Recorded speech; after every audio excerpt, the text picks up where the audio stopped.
Good evening, everyone, and thanks for joining us tonight. We are going to give people just another 2 or 3 minutes to join us here on this WebEx platform, but we will get started in a couple of minutes. Thanks for joining us.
All right, good evening. We're going to go ahead and get started tonight. I am Public Affairs Officer Lindsay Weisenauer.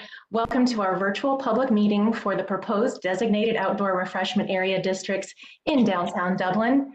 City Council is eager to get this information out to the public and to hear from all of you. I know a few council members are present here tonight, including Mayor Chris Amorose Grooms, Vice Mayor Kathy DeRosa, as well as council members Jane Fox and Andy Keeler. We also have a lot of staff members here tonight to give you information and answer the questions that you might have. Council has been gathering public feedback for the past several months for this. We did a survey last summer, got more than 4,000 responses, and we've also been receiving comments via the website and social media and to City Council. And we will be taking all of that into consideration as we move forward, along with the feedback that we get tonight. So here is a quick look about how this evening is going to go. First of all, we're going to go over just a few ground rules, and then I'll explain how you can participate on this platform if you'd like to. Then we're going to go over the Dora background and research that we've been doing and outline the proposed hours, boundaries, and potential timeline for this pilot project. We will address safety and security with the Dublin Police Department. And then we have been receiving questions when you registered for this event. So we are going to go over some of the frequently asked questions and provide some answers then. So there's a good chance if you have a question now, someone else already had that same question, and we will get to that at the end of the presentation. And then once all that's done, we will open it up to your questions. So as far as the ground rules are concerned, it's always good to outline these here in the beginning. Just wanted to let everyone know that this meeting is streamed live and being recorded. All comments are public record. Questions will be answered at the end of the presentation. As I said, please keep your comments and concerns relevant to this proposal and as specific as possible. And also keep them brief. We're going to try to limit everyone to about 2 minutes because we've had a lot of people register for this event. We want to make sure that everyone has a chance to have their questions answered. When making comments, please keep them respectful. Demeaning, derogatory, or inflammatory comments will not be responded to. And there may be instances in which we can't answer your question tonight due to time constraints, or maybe we have to gather some more information. And if that's the case, we will respond via email. So I want to explain how you can comment tonight. So to make a comment, if you are watching this in the WebEx platform and you registered ahead of time, we will be using the hand raise function. So in the bottom right hand of your screen, you should see a little hand icon. If you don't, there is, you might need to click on participants.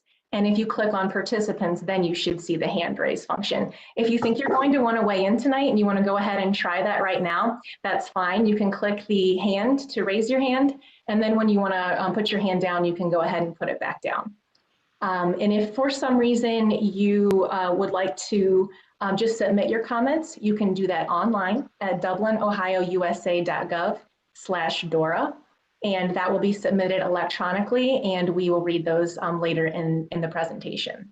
If you're watching this on YouTube, you will not be able to chat or comment on YouTube, but you can feel free to submit your comments on our website. So with that, I will go ahead and turn it over to Allison Leroy, our Community Events Director, to provide more information about these proposed districts. Allison. Good evening. Thank you for joining us today.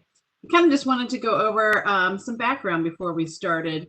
The designated outdoor refreshment area, or DORAs, as we'll be referring to them tonight, were established by the state of Ohio in 2015. So they've been around for a while, but basically what it means is that adults 21 and over can walk around with alcoholic beverages served by our bar or restaurant inside the designated area. So this all started a few years ago when we started seeing other communities taking advantage of this law, and Visit Dublin and Crawford Hoying Bridge Park approached the city to ask, what the possibilities would be for us having one. And at the time, the Downtown Dublin Strategic Alliance also weighed in and were supportive. The Downtown Strategic Alliance compromises or is accomplished by the Visit Dublin, the Store Dublin Business Association, Bridge Park, the Dublin Arts Council, and staff members from the City of Dublin. So in summer of 2020, Council took this up at a council meeting and asked staff to have a survey with some of our residents. And the results are there on the right-hand side of your screen. And you can see that we had over 4,000 respondents, and 85% of those were supportive, and 9% did not support the creation at that point. So because of our timing and uncertainties in the summer, if we had gone forward back in July, we kind of estimated that we wouldn't be able to get it into place until October, which we didn't feel was really taking advantage of the weather. And so council asked staff to do a little more research and come back in early 2021, which is where we are now. So the goal is to really enhance the downtown area, and because the state rules only allow 2 DORAs in a city with a population of 35,000 to 50,000, which is where which Dublin is now. So some people have asked why not make the whole city a DORA. That's one of the rules, but also those rules are that the area can be no more than a half square mile. So that's why they are limited in the total size. Council is able to set the days, the hours, the boundaries. That's not controlled by the state. That's completely controlled by what council wants to do with that. Some of the rules, though, that are set up by the state is beverages must be sold in designated cups. There's an example over to the side. And basically, that just means that you can't take bottles and cans out into the streets. The alcohol must be sold by one of the establishments in the area, and the beverages can't go from one place to another. For example, you can't get a beer at the Pint House and walk over to Cap City. On the other hand, if you get a beer at the Pint House, you can walk into any of the retail establishments that allow it. So that's kind of up to each of the establishments by themselves. So you might have actually experienced a DORA in another area, maybe didn't know what you were experiencing there. So this map here shows the DORAs that are in Central Ohio currently. Some of those have been around for multiple years. Some of them just went into place last year. So they kind of run the gamut from Marysville and Worthington. They are only for specific events. If you've been to Marysville, they actually call theirs a Dora instead of a Dora. And then weekend hours are what they have in Powell and Delaware. And then each day of the week, you can go to Gahanna and Grove City. Grove City doesn't do Sundays, though. And Hilliard actually just, their council in the past 2 weeks have passed it. They were originally just weekends, and now going into this year, they will be every day of the week. So one of the things that staff has proposed to council, and we wanted to get feedback on this, is doing a pilot program. One of the things we heard over the summer was to start small, both in area and in times. So you can see what we are proposing, that we will have this pilot run from May through August of this year. The proposed hours would be Thursday, Friday, Saturday evenings from 5 until 10.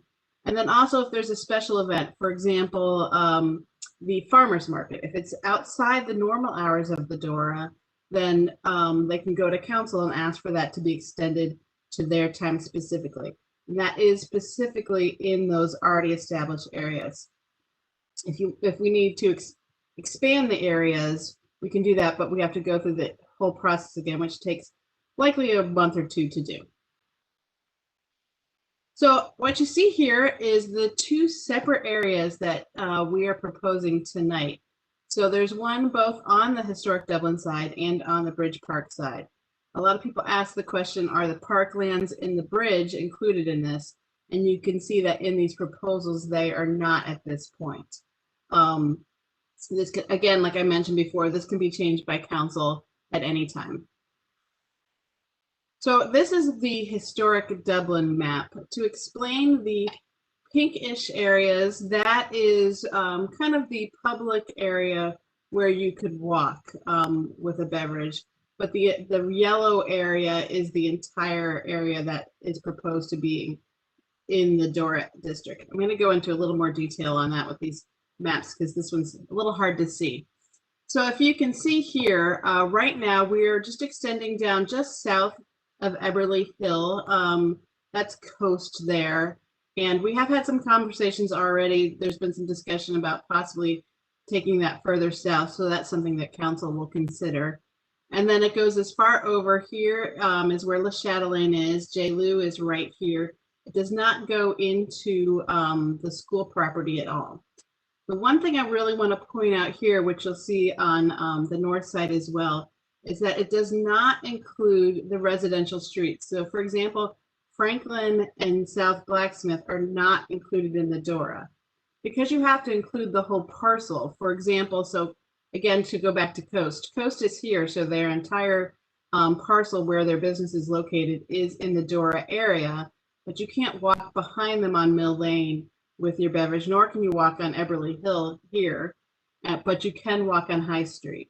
So there is, just to kind of clear up some of that confusion that we had.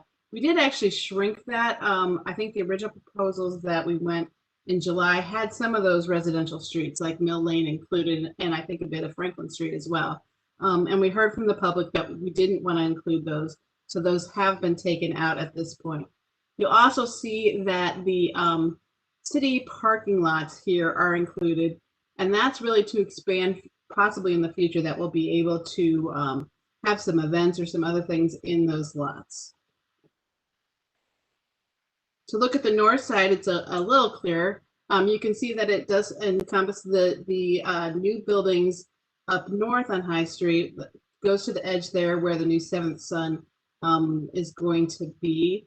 And it goes again over to the Darby parking lot. The Darby parking lot is a place that we have kind of identified that, especially for this summer, that we can maybe do some outdoor entertainment in. You can see it goes around the library, but it does not include the parking garage. It does include Bridge and High here, so that you can walk along that area.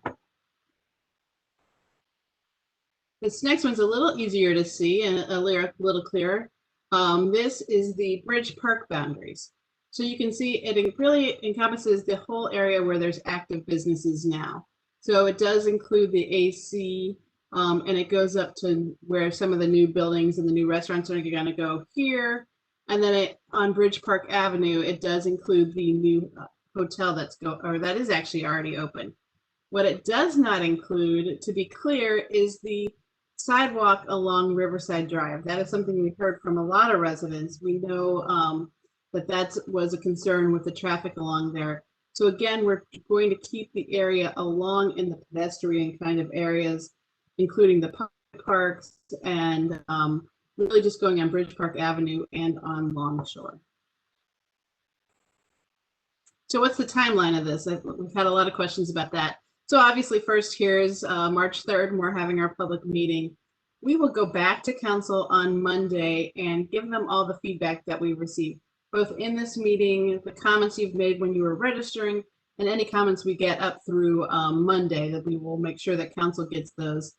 And then there will be a formal application to City Council if City Council wants us to go forward. So the city manager will have an application to City Council.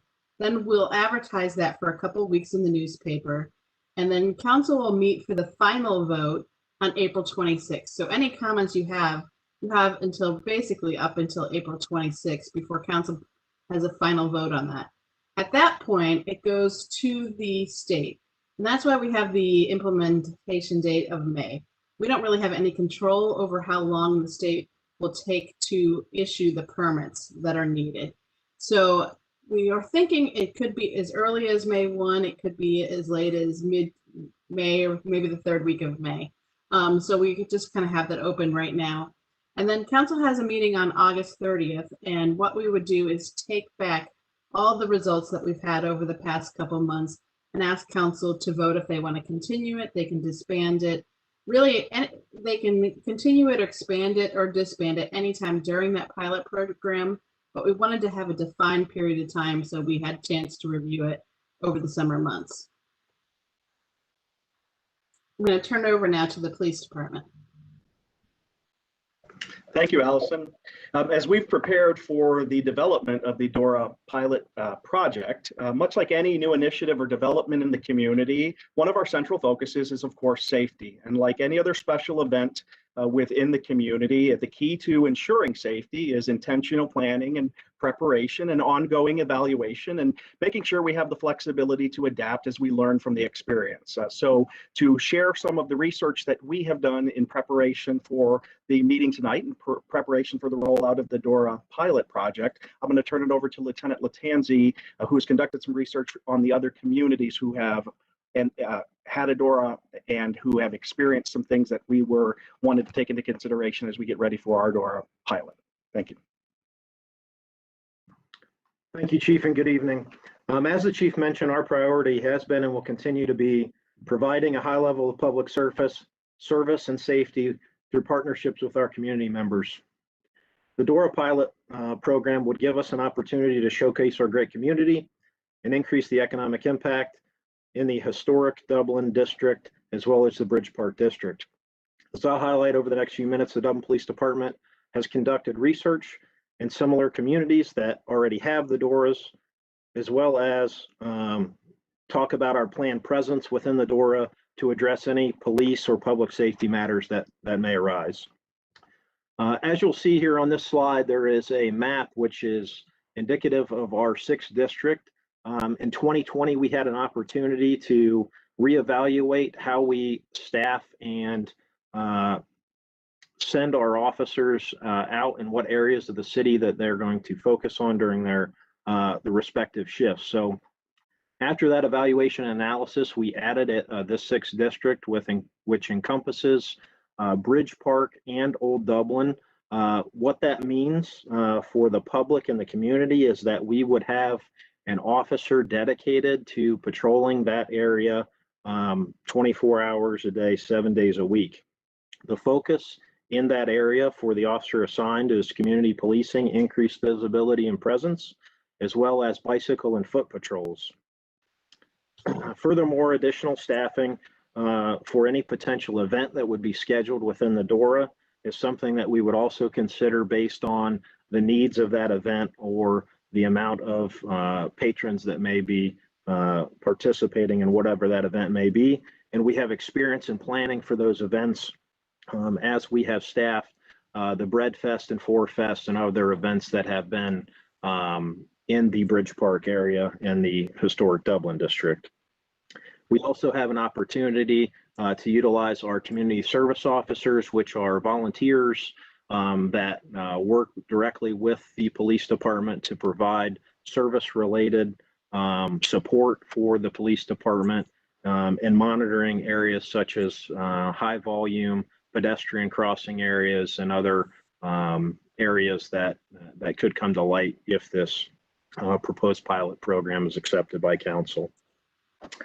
Additionally, we have reached out to all 7 Central Ohio jurisdictions that currently have a DORA in place, and through those conversations have identified in those areas that there's been little or no significant impact to their police-related calls for service, little or no impact on nearby residential properties that abut or nearby the Dora district.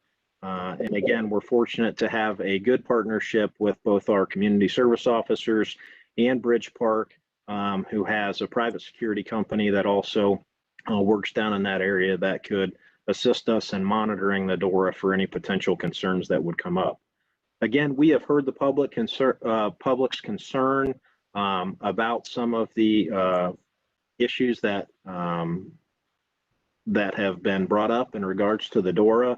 And 3 of those things that have been highlighted in those interactions that have come to us are noise, the boundaries of the DORA, and either underage consumption or over service of alcohol within the DORA. So just to highlight some of those areas, our noise ordinance still would be in effect, just as it is all the time within the city.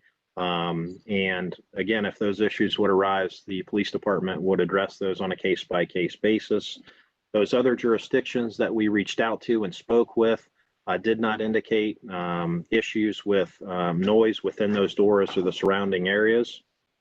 Furthermore, the proposal would be to have those boundaries clearly marked within the DORA at the entry and exit point. So patrons that were participating in the DORA would know where they could travel to and from with a beverage and where the areas would be that they could not. And again, we would support ongoing community messaging and education on those DORA restrictions and boundaries to ensure that those individuals are aware of where they can travel to and from with those beverages.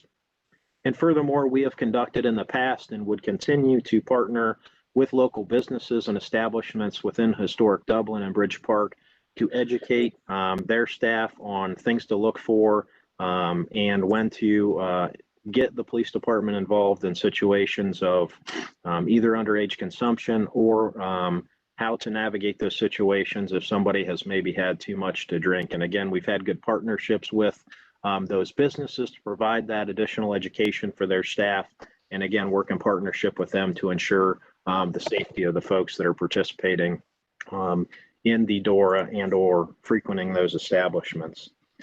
And lastly, I just want to say that this pilot program would give us an opportunity both to evaluate and provide feedback to event staff and city council on the successes or the concerns that may arise from the DORA, and that the public should be confident that the Dublin Police Department has conducted significant research, planning, and is prepared to provide public safety presence in order to support the residents and visitors who would enjoy the amenities of our great city. Thank you. Now I'm going to get to some of the frequently asked questions that we were asked from the feedback form. First, one of the things that came up a couple times, can I bring my own alcohol to Dora? Or another question was, how do we stop people from doing that? So all alcohol must be purchased at one of the establishments that are in the Dora. Also, they have to be in that cup that we will be having at each restaurant. So you won't be able to bring in a can or a beer from home. Then how will you know the limits of the DORA? We're going to have signs placed at each of the boundaries. That is a state requirement. At this pilot program, those are probably just going to be temporary signs, but if we move forward in the future, we will make sure that they are permanent signs that look good in the area and work with the stuff that is already there. And how does COVID impact this pilot? Really, ideally, well, ideally we wouldn't have COVID, but ideally we wouldn't be implementing this during a COVID time. But one of the things that we are sure to do throughout this summer, and as long as we need to, is we will still ensure that there is social distancing, there will be increased sanitation measures, and mask requirements will probably still be in place for a while. One of the great things about the Dora is that it can increase some of our outdoor experiences and outdoor dinings. So one of the things that has been talked about in the past was possibly turning the Darby lot into an area that you could bring your food. Last year, we also had a lot of picnic tables added to both sides of the river. And the outdoor dining that was on Longshore is expected to come back this spring. So there still will be a lot of activities and ability to use the outdoors. Going along with that, one of the questions we had, could a restaurant set up a bar outside in the Dora? So they can only sell in the part that they have a liquor permit for. So for example, Fido could not go set up a bar over on Bridge Park Avenue. So they won't be able to just set up bars throughout the district. They will just be allowed to be only in their specific area at this time. We had a couple questions about panhandler policy. There is not a panhandler policy because it is a protected form of speech from the First Amendment. We also have questions on how will the trash be taken care of.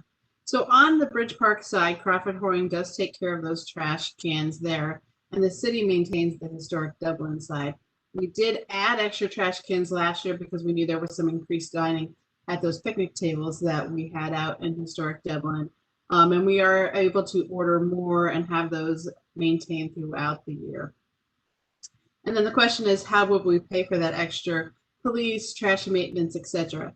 At this point in the pilot, the city is just planning on funding it internally, but we have discussed, and it was something that was brought up last summer, that if it does become a permanent plan, that we could raise money to cover it by adding a percentage fee on top of the price of the cups that are sold. These are things we're looking at, but we will not put into place until after the pilot program is complete. Some people have asked, have the establishments in Doras and other cities had positive results? And we've received very positive feedback from some of the businesses and the cities in the area, which is why a lot of them are expanding the use of them, including Powell and Hilliard. There's no formal studies yet, but it's one of the things that we know we want to do with any of our restaurants in the area in the pilot program, so we can really see if it's working the way we want it to before we renew it when we meet in August. There were many questions, which I kind of touched on earlier, about Riverside Drive. Riverside Drive will not be included in the Dora district. So I think that was one of the questions, but we cannot reduce the speed limit ourselves. In Ohio, speed limits are set by the state. However, once Riverside Crossing Park opens and development density increases, we can actually restudy the speed and possibly it can be lowered at that time. We had a question about reserve spaces for rideshare pickup in the area, and we actually do have those already in the area, both along Longshore Street, Banker Drive, and also in North High Street in the historic district. And that's also something that the city is planning on looking at and reviewing again, either later this year or early next. So now we're going to open it up to questions. I'll turn it back over to Lindsay, but we do have quite a few city staff on from many of the departments in the city. So hopefully we can answer any questions that you might have, and if we can't, we will try to get back to you. Thanks, Allison, and thanks, Lieutenant Latanzi, for your presentation. I see a couple of you already have raised your hands, so you figured out that function. That's good. Here's a quick reminder for those of you who might want to participate. You can click the hand raise function in the bottom right of your screen. If you don't see it, then you might need to click on participants, and then it should pop up. So at this point, you can do that if you want to raise your hand, and our IT project leader, Kyle McKee, will monitor the participants list, and he will call your name and unmute your microphone when it's your turn. At that point, you'll be utilizing your microphone, but not your web camera, just letting you know that we will be able to hear you, but not see you. And then when you are done with your question, you can go ahead and click it again to put your hand down. If you have any technical difficulties with this, you can always submit your comments and questions via the website at dublinohiousa.gov/Dora. And Kyle, I will turn it over to you. Okay, thank you very much. I do see that the first person that had their hand up was Lorraine. And so Lorraine, I'm going to unmute you now if you are ready. Okay, there you go. Thank you. I have 3 short questions. First of all, has anyone studied the impact on property values for those people who live in, for example, in historic Dublin, in the Waterford village, for example? We have quite a large community here, and I'm concerned about what would happen to property values. Has anyone studied that? Secondly, you mentioned trash cans, but what about litter control? And thirdly, on the west side of the river, the High Street portion, we have 1 church, 1 school, and 1 public library. And what are I'm concerned about those, and what are the ameliorations being offered to protect those spaces and the people who would frequent them? I think I can answer some of those questions. The first one about the study on the property values. I don't know that. I have not seen those. We can do some research and get back to you on that, but I have not seen that. The second one is, as well as emptying the trash cans, our parks maintenance staff will be monitoring trash, and we know that that's a concern, and it's actually one of the requirements of the state application that we need to talk about our plan. So we will have staff who will be monitoring that. I might turn it back over to Lieutenant Latanzi, but I will say that when we started this, we reached out to the library, and their people asked to remain inside the Dora because we considered taking them outside the Dora, but they asked to remain inside. And the schools and the church are not included, but I might turn it back over to Lieutenant Latanzi on that enforcement. Yeah, thank you, Allison. Just to respond to your question, I know that Marysville's Dora does have a library similar to ours that is very close, if not inside of the Dora. And again, as I mentioned before in our discussions with them, they have not seen any issues arise from that, as well as during their Dora, they actually promote family events that are done during those Dora times, and haven't seen any issues with that.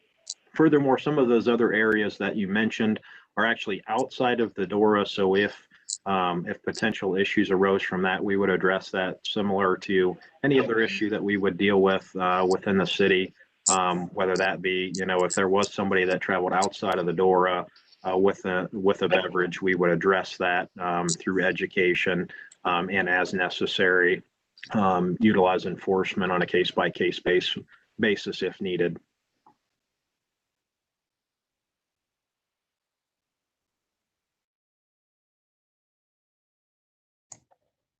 Okay, thank you. The next person on our list is Frank. Frank, I'll unmute you now.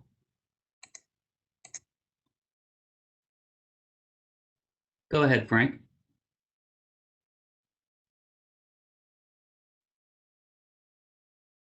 Frank, are you there? Frank Zakreski? Okay. Moving on. Our next person in line was Lynn. And Lynn, I'm scrolling to your name and I will unmute you now. Okay. Thank you. My question is for the lieutenant. How many patrol do you suppose you're looking at to do both sides of the river during that 5 to 10 hour frame every night at the beginning? Yes, ma'am. So our staffing fluctuates from day to day and different times. Luckily, during those hours of the proposed Dora, we do have significant staffing working throughout the city. Again, with that 6th district addition to our staffing, that is one officer that is focused on that area. And if you look at the dimensions and the boundaries of that district, it is very focus driven to be specific to historic Dublin and Bridge Park both, so that officer can focus there, as well as those community service officers regularly work during those hours, which would be additional personnel that we would have in that area monitoring that. Furthermore, our other staff that is working are not restricted to certain areas of the city only, so they could also assist in providing additional presence in the Dora area during any of those times for the proposed time frame of the Dora.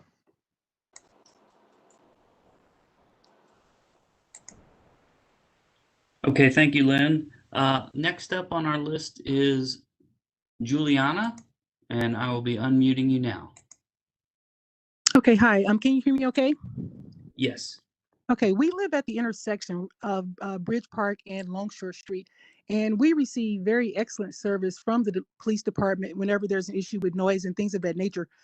My concern is that we tend to have a lot of drag racing, specifically on Bridge Park, in addition to what's on Riverside Drive. But the Bridge Park Street itself, on Friday and Saturday evenings, we have a lot of drag racing here. And so I wanted to know what, with it, a likelihood of slightly increased intoxication by some Dora participants, if there's going to be any a measure to kind of safeguard pedestrians crossing Bridge Park and Longshore, because that's a very real concern here.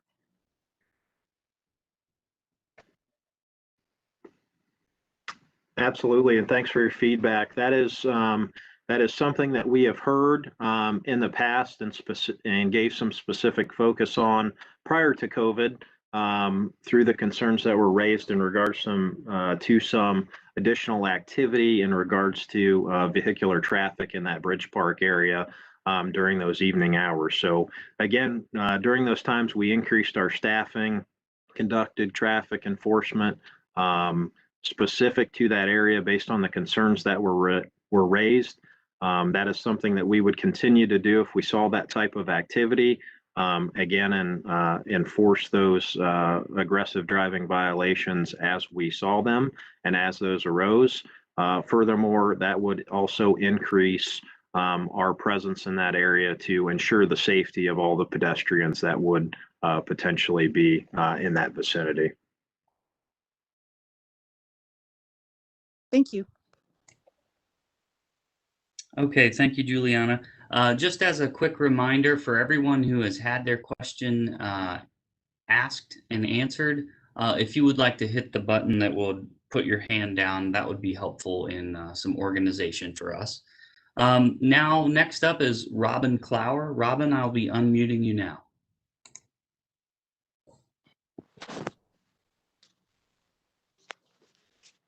Okay, Robin.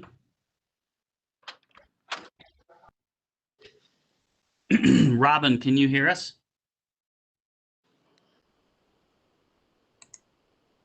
How's this? Oh, great. Okay, there we go. Okay. Yeah, my question is regarding the Dora cups. And are you locked into the specific design once it goes out to the state, or is it possible to have specific designs for like special events or something? No, this is Allison again. They aren't locked in. You can change those anytime. You have to send the state a sample just so they see that you have a cup or what you're going to be using, but we could change those as often as we need to. Okay, great. Thank you. All right, thank you, Robin. Next up is Dustin Snow, and I'm scrolling to your name now, Dustin, and I'll be unmuting you now. Hi there, can you hear me? Yes. Hi.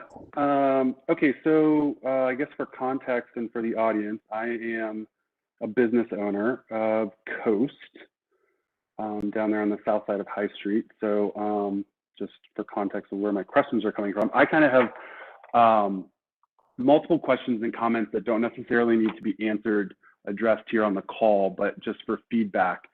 Some things that came up as I listened to the presentation. First is, I'm curious why Eberly Hill is not included, that alley on the west side of High Street. It seems like an exception outlier when I'm looking at the other alleyways further up High Street. So I was kind of curious why that decision was made.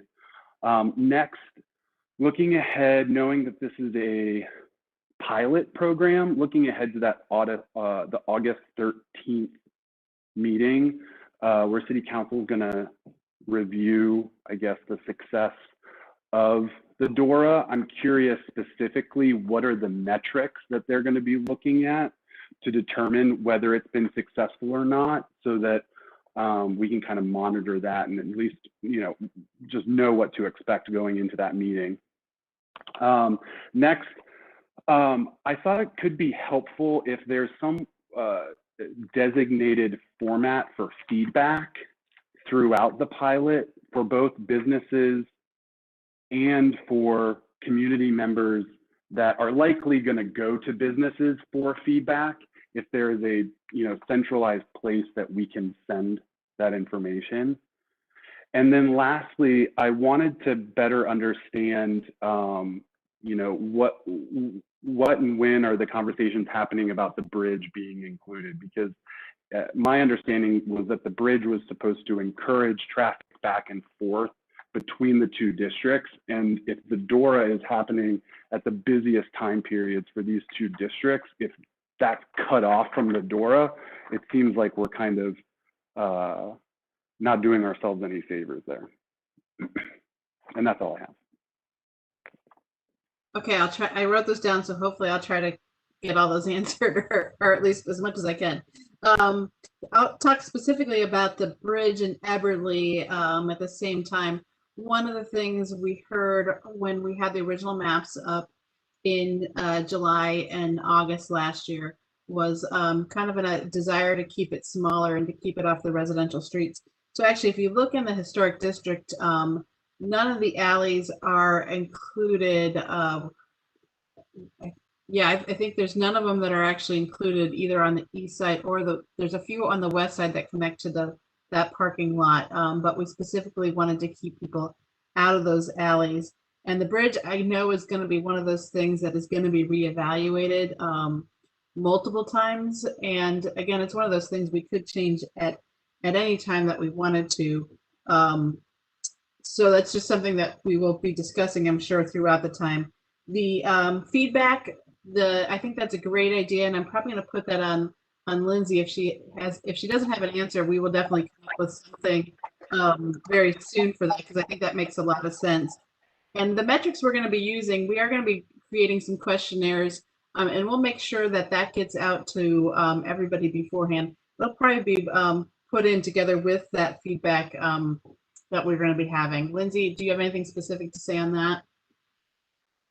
I was just going to say, great idea. And on the form on the website where you signed up for this meeting, and we have the FAQs, we will just keep that up throughout any pilot program and solicit feedback through that. So thank you so much for that suggestion.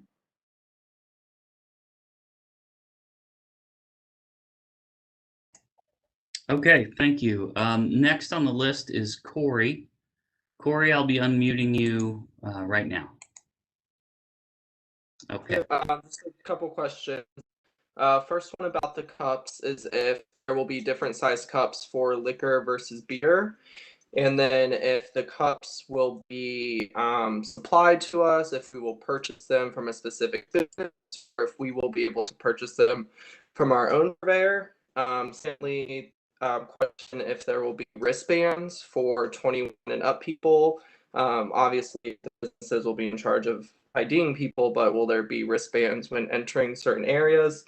And then lastly, just kind of what kind of responsibility would fall on the businesses if someone were drinking a to-go cocktail that we serve that's not in a Dora cup that they just purchased out and then decided to walk around and drink the to-go cocktail.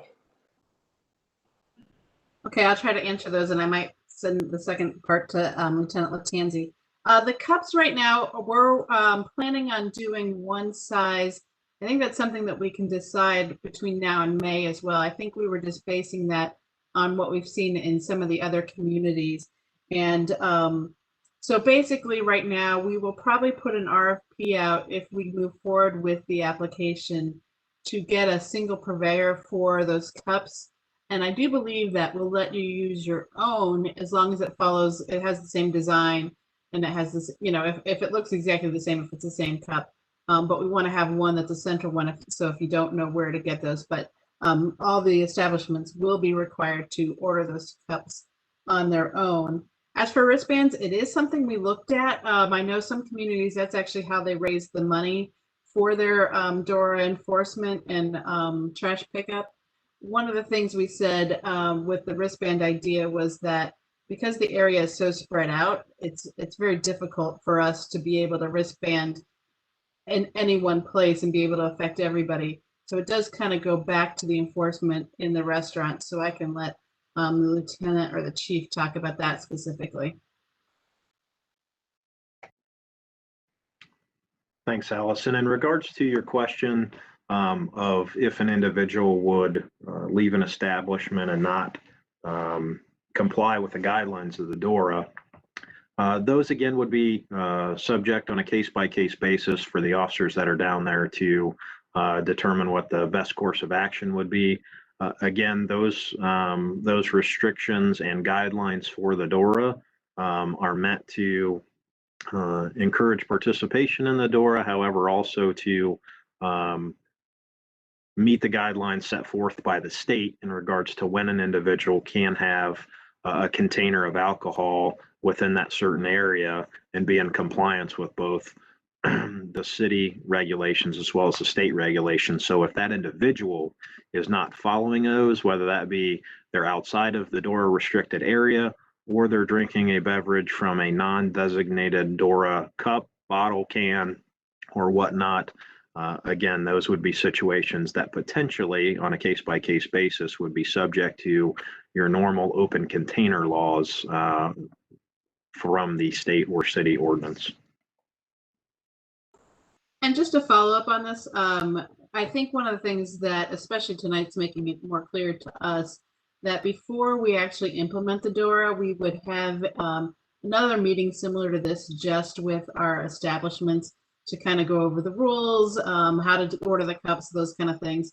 So that's definitely something we would include in our planning going forward. Okay, thanks, Corey. Next on the list is Steve Rudy. Steve, I'll be unmuting you now. Okay, this is Steve Rudy. I'm a South Riverview Street resident for 25 years. And so I've seen a lot of change, and the trajectory of the change is away from quiet residential mixed use to the ever elusive revitalization. And I guess one of the terms I've heard recently is to make the district, quote, vibrant. And it seems like we're sort of equivocating, because I've heard people sort of try to put me at ease saying these things don't turn out to be so noisy. At the same time, we have a goal of being vibrant. So that it seems like there's some tension there. And I'm not hearing yet, I'm not sure how to put this. I'd sort of like to see a definition of unacceptable behavior and unacceptable noise. I know there's a quantitative noise limit that applies to establishments. I've been unable to find one that applies to, say, street life, call it. So, you know, are the enforcers, the police, going to be not wanting to get in the way of vibrancy and the extra money moving around? Or, you know, what's the standard? How do you define failure? How do you define unacceptable behavior? I'd love to see that ahead of all this. And just a reminder, in case people on the call don't know, what's left of the historic district is totally a family neighborhood. There are a ton of little kids, and they all want to go to bed at night. All right, but just something to keep in mind. I would really prefer that this concept be kept in the new urbanism experiment to the north and especially to the east. But I do want to hear what failure looks like so we can know going in what's acceptable to the city. Thank you.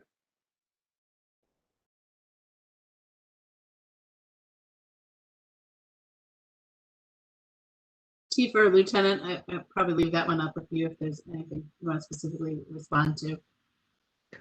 I can at least address the noise, and I will, forgive me, I probably can't give you a great answer on unacceptable behavior, but what I can say is the law does have restrictions on disorderly conduct. And then furthermore, again, our noise ordinance, I'm not sure if you've looked at the noise ordinance or not, but it does indicate that sound in such a manner that would be plainly audible at a distance of 50 feet or more, that would be considered disruptive or disrupt the peace and quiet of a reasonable person of normal sensitivity, would potentially be a violation of the noise ordinance. So again, those are case by case basis incidents that we would have to evaluate if called upon to address a noise situation.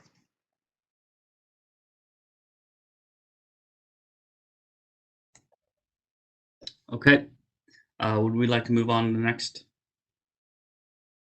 Okay. Thank you very much. The next person in line is Leslie, and I'm unmuting Leslie right now. Hi, thank you. I have another question about the cups. So I'm wondering if it would be, I'm not sure what the plan is, if people will be required to get a new cup with each drink they purchase, especially if they're going between restaurants. But I would like to propose that there be some kind of reusable cup that we could buy from the city of Dublin, just to reduce the amount of waste that would go into the landfills and recycling.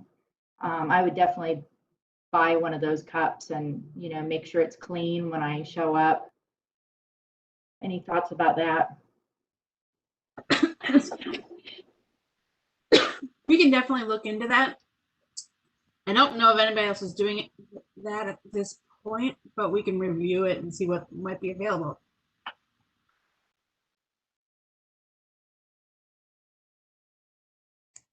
Okay, thank you. Next on the list is Craig. Craig, I'll be unmuting your line now. Okay, Craig.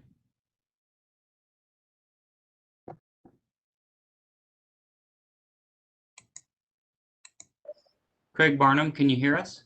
I can hear you. Can you hear me? Yes, we've got. Okay, great. Well, first of all, thanks for having me tonight. I am in Carmel, Indiana, at my new Two Cheese restaurant that I'm building here. It should be open in about 2 months. I don't have a lot of questions. I just have some comments. I, like Rudy, have been down there in historic Dublin for about 25 years operating restaurants. I'm extremely excited for this proposal. I think it's long overdue.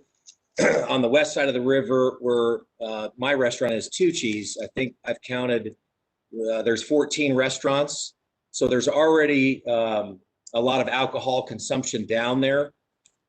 So I don't know, by allowing Dora, how much dramatically different it's actually going to be by allowing people to actually walk around with alcohol. I mean, obviously it's going to be different, but I don't know if you can say dramatically different. With 14 restaurants down there, there's obviously a lot of alcohol that's being consumed. I would say over the years, one of my biggest concerns down there has been the lighting. You know, with all the pedestrians that are down there and the traffic that occurs, there's no question. I think the lighting has gotten a little better, but there's no question that it's pretty dark down there. And I would really like to have you guys look at that and try to increase the wattage down there. You know, there was unfortunately a fatality there with a lady crossing the street going to the Brazen Head years ago. And that was due, I think, to how dark that road was. She never saw the minivan on High Street.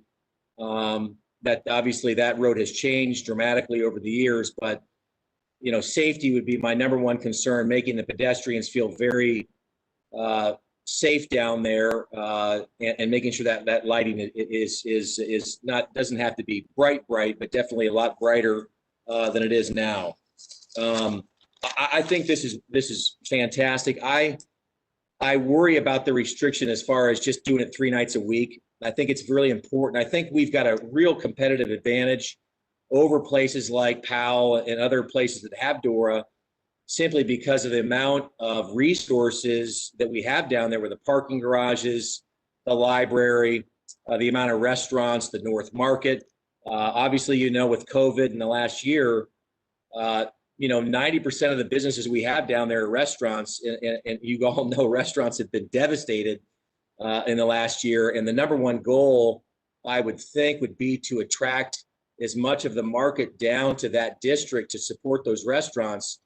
Obviously, the bridge has been phenomenal, and I'm very optimistic that once these patios and the weather changes, we're going to see a dramatic increase in business. And I would think if we did the Dora, and I wasn't, I guess, considering the amount of resources it's going to take with the police and so forth, but you know, with the Memorial Tournament coming up, maybe other special events down there, I would do this every day of the week. I would do it probably from 4, maybe even to 11.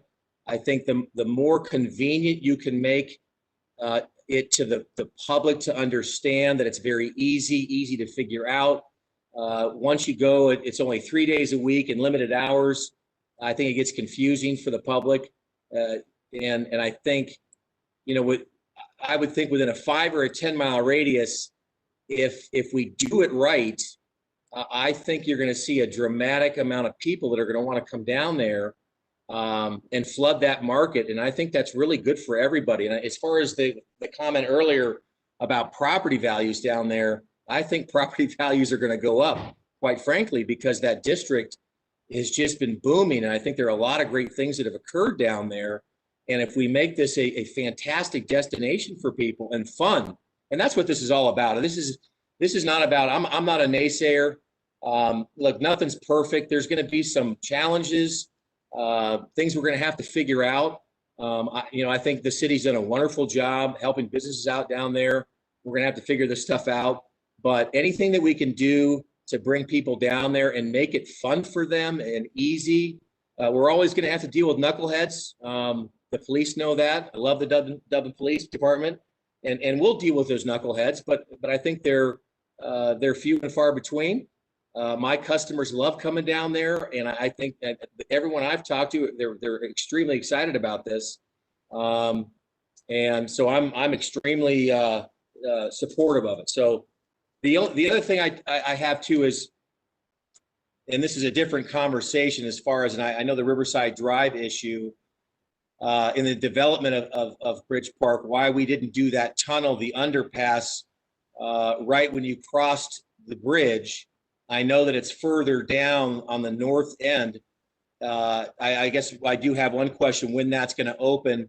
And it would be, I think, in all of our best interests that there would be some signage, or really try to push people, the pedestrians that cross that bridge, to push them down to that tunnel so they cross Riverside by going down under that tunnel and not crossing that street. Because I do worry, after a certain amount of cocktails, crossing that 4-lane street, can be problematic to some.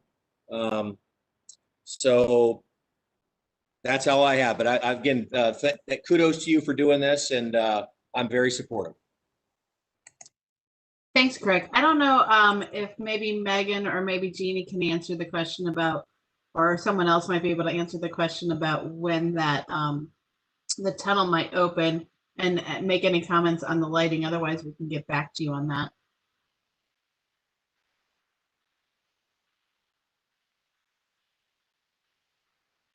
Not hearing from either of them. Jeannie or Megan, I don't know if either of you have a comment on that specifically.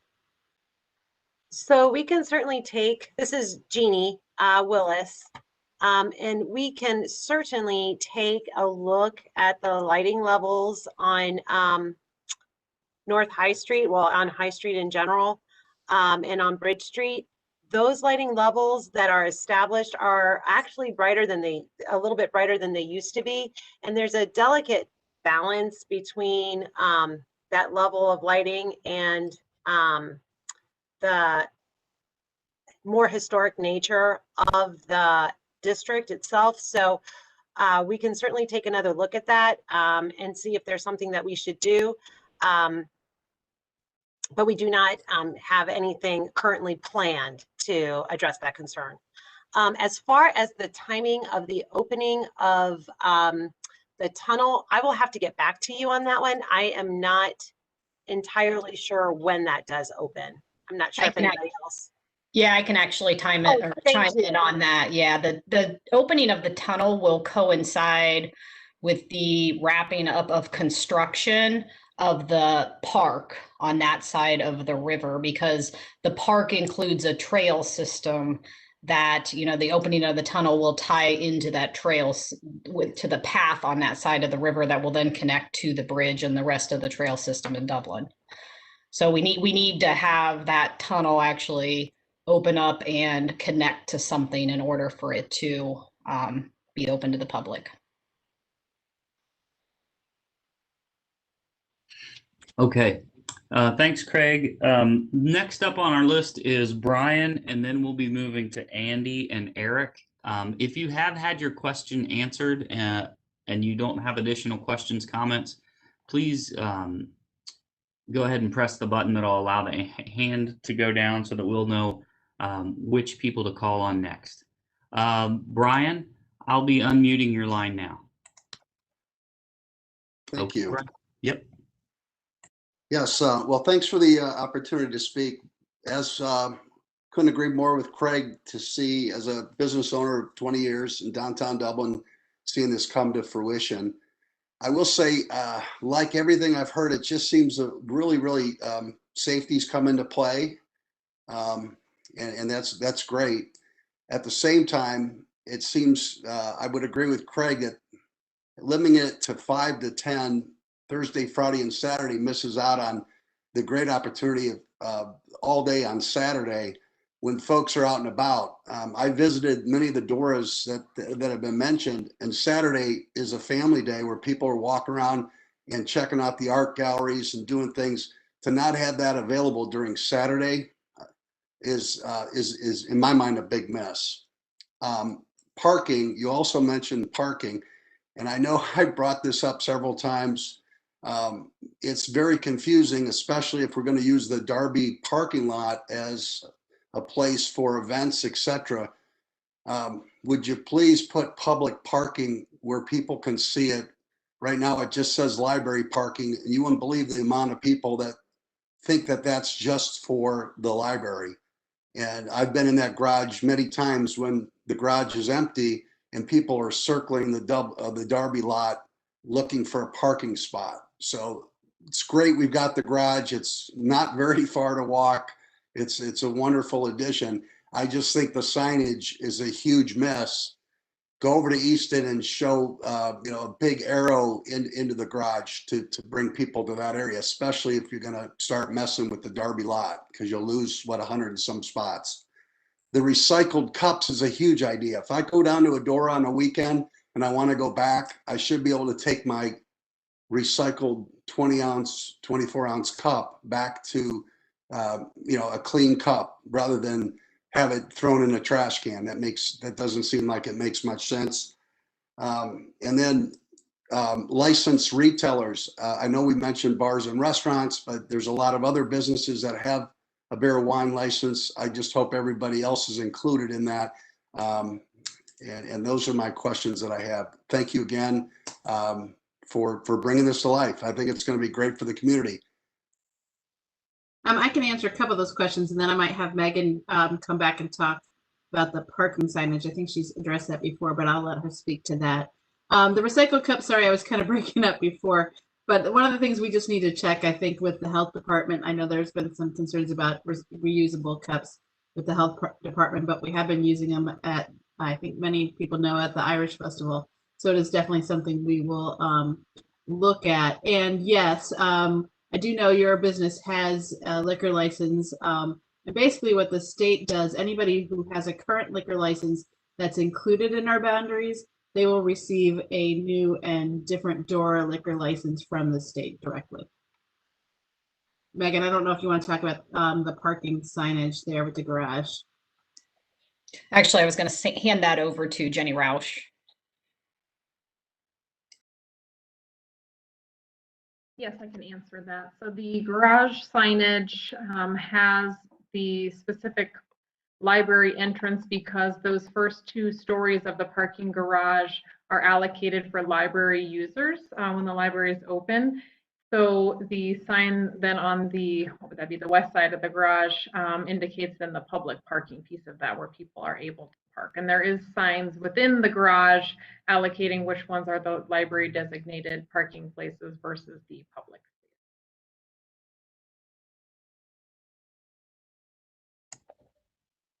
Okay. Thanks, Brian. Next up is Andy, and then after that we'll have Eric, and we can return to Frank and see if we can have his microphone working as well. Andy, I'll unmute you now. All right, thank you. I appreciate it, and good evening, everyone. So I'm really optimistic about the direction and the creative opportunities that this will allow these local businesses we've heard from to cater to. I'll say that in the past 5 years since I've moved to Dublin, I've really enjoyed seeing the development and just the number of things to do that have been developed over that time period. I'm really excited about what this could bring to the area. But at the same time, around this time last year, I got rear-ended by a drunk driver coming southbound on Riverside. And I think it was Julianne who had mentioned this earlier, but there's also a lot of drag racing, and in general, I just suspect drunk driving coming from, that area. So as far as evaluating the success or failure of the Dora come August, how are you intending to incorporate the number of instances of drunk driving, call it outbound from that area, into that evaluation? Thank you.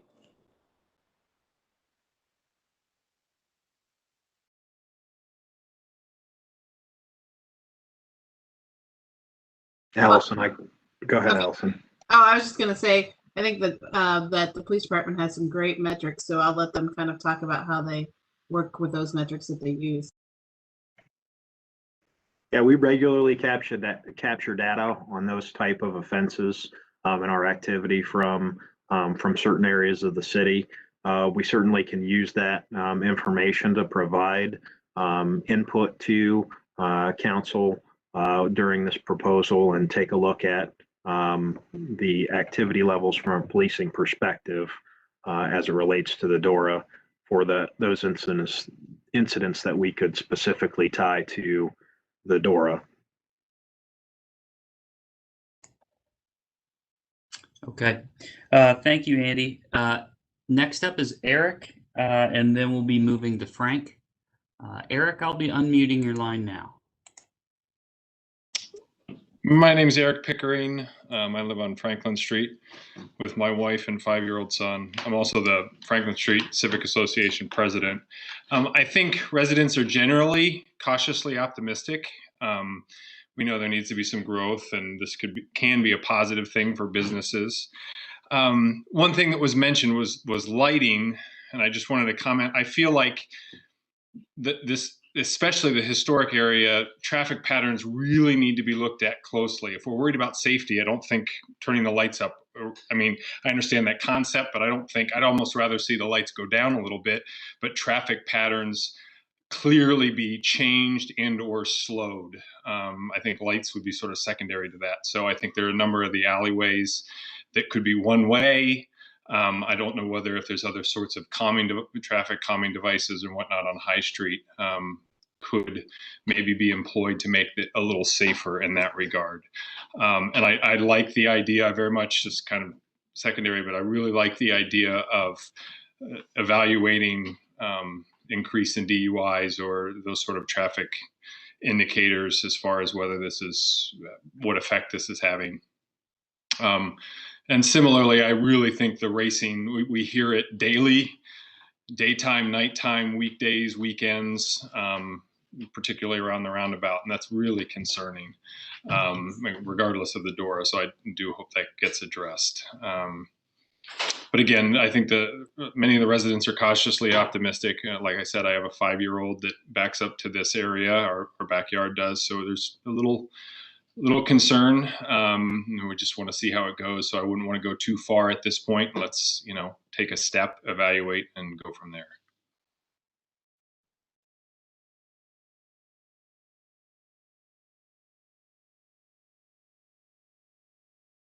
Thanks, appreciate that feedback. I don't know if you guys had anything to add to that, Lieutenant. Nothing to add other than we hear your concerns and are prepared to give that area additional attention and address those issues if they come up again. Okay, thanks, Eric. Next is Frank. Frank, we're going to come back and see if we can have the microphone work this time. I'll unmute you now. Frank, let me know if you can hear us.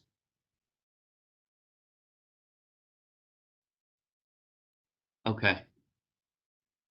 Frank, I do want to let you know, are you there? Kyle, this is Lindsay. I think we're having some issues with getting Frank's microphone, but I do have his question submitted via email. And he said, I think I heard Allison mention parking lots were in the Dora areas. If so, question to Lieutenant Latanzi, would this create an issue for our PD monitoring people getting a last drink for the road, tailgating, or just walking to their cars with a drink? May just want to designate these areas for special occasions. Thanks. Hear what you're saying, sir. Again, those parking lots would be an area of focus for us to keep an eye on and keep focus on to ensure that any individual that would potentially be giving us indicators of impairment, that we would prevent that individual from getting into a motor vehicle and driving. So again, those are areas that we would focus on to ensure that that type of activity is not occurring.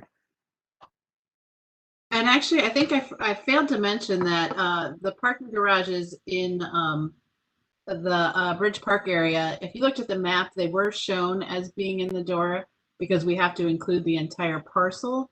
But we will sign those parking garages specifically as a non-Dora area.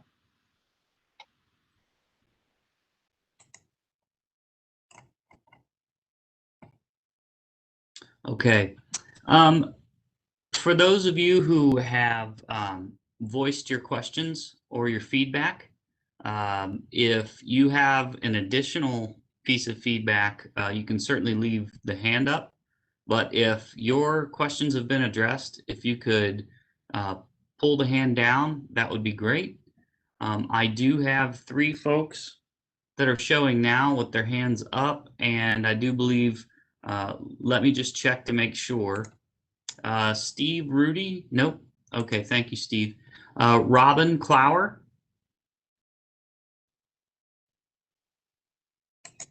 Robin, I unmuted you. There you go. Yeah, I spoke earlier, but the reusable cups brought to mind something they do in Germany. And what they do for things like winter or Christmas fests is they have something called a Pfand, which is an additional fee on the cup itself. However, if you return it to one of the same locations where you got it, or like another restaurant in the area, then they'll give you back that additional fee. So maybe you charge $10 normally for a drink, but you charge $11 for the drink in the store cup. But if you take that back to any of the restaurants in the area, you'll receive an additional $1 just back. And so it's an additional fee at the time of getting it, but it's a slightly higher quality cup, and it kind of encourages you to either keep it with you or give it back, and then you don't have to pay that fee if you're bringing that cup in the future. You can just say, I already have a cup, don't charge me that extra $1. Great, thanks. I hadn't heard that idea, so that's something we can look into. Okay, looking through the list of attendees, those are all the hands that have been raised. So all that feedback is now complete. Lindsay, I know you have been monitoring some of the emails. Is there anything that you need to raise that came up in emails sent in? Allison, we only had 1 or 2 emails come in. I read the one and the other one was already asked and answered. So I think we are complete with the public input from tonight's meeting. So if nobody has anything else, I just wanted to thank everyone again for joining us tonight. We are going to post a recording of this meeting and the slides on the Dora website. You see it there on the screen. And if you have any comments that come to you over the next week, please don't hesitate to submit those on the website. Again, council, this is on the council agenda for next Monday's regular scheduled council meeting on March 8th. So if you could get your feedback in before then, they will be discussing this issue then. We really appreciate your time and your input, and you know, we'll take it all into consideration. Look forward to the next steps. Thank you so much and have a great evening.